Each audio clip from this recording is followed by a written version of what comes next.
এভাবে আর কতদিন? একটা জব টপ করো। আমি তো চেষ্টা করছি। আর চেষ্টা, এরকম চেষ্টা করতে করতে তো সারা জীবন পার করে দিচ্ছ। দেখো, তুমি কিছু না করলে আমাকেই জব করতে হবে। আমি যদি জব করি তোমার সাথে সম্পর্ক রাখবো না।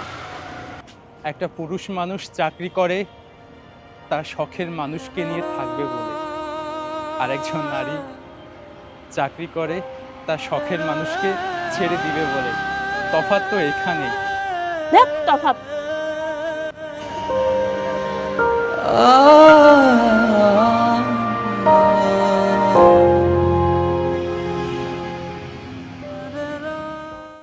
রাকিব ভাইয়ের কি অবস্থা? আর বলিস না রে, ও তো সারাদিন টই টই করে ঘুরে বেড়ায়, কাজকর্মের কোনো খবর নেই। জব করুক, ওকে হাজার বলার পরেও জব করে না, জব খুঁজে না। এভাবে আর কতদিন বল? ও আচ্ছা আচ্ছা, আমি তো রাকিব ভাইকে চিনি। রাকিব ভাইয়ের সঙ্গে আমার কথা হয়েছে। তোকে তো অনেক ভালোবাসে, উনি তোমাকে ছেড়ে যাবে না এরকম মনে হয়। ও জবের জন্য ট্রাই করছে। এভাবে করলে কি চলবে বল? ওকে বলেছি ও যদি জব করে করবে, ও যদি কিছু না করে তাহলে আমি ওর সাথে সম্পর্ক ব্রেকআপ করে ফেলবো। আমারই যদি চাকরি করতে হয় তাহলে ওর সাথে আমি সম্পর্ক রাখবো কি জন্য? আচ্ছা, মাথাটায় ঠান্ডা করে, মন খারাপ করিস না, ওর জব হয়ে যাবে। চলবে না ওকে দিয়ে আমার।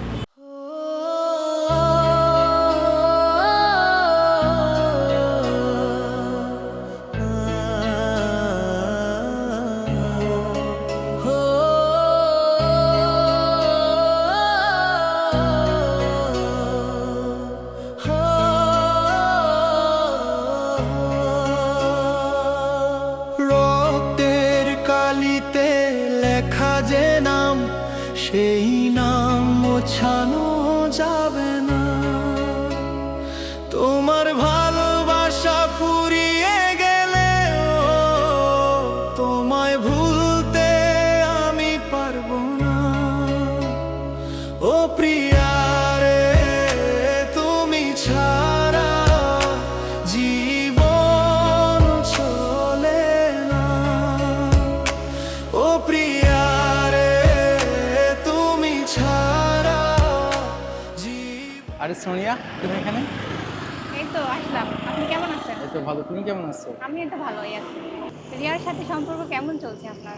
এই তো মোটামুটি। আচ্ছা ভাইয়া, রিয়া আপনাকে আসলে ভালোবাসে না, ও ভালোবাসে আপনার ক্যারিয়ারকে। ইনফ্যাক্ট ও অন্য কারোর সঙ্গে এঙ্গেজ। কি?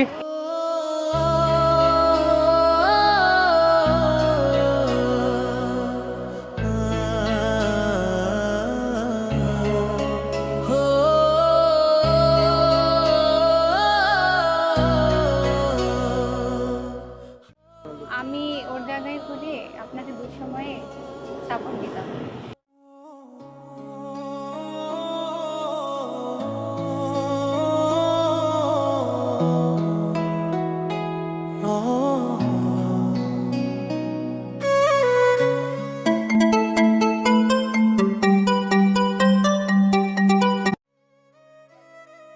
হ্যালো। হ্যালো, রাকিব সাহেব বলছেন? আপনি যে জবের ইন্টারভিউ দিয়ে গেছিলেন তার জন্য আপনি সিলেক্ট হয়েছেন। আপনার অফার লেটারটি আমরা খুব শীঘ্রই আপনাকে পাঠিয়ে দেব। রক্তের কালিতে লেখা যে নাম, সেই নাম মোছানো যাবে না।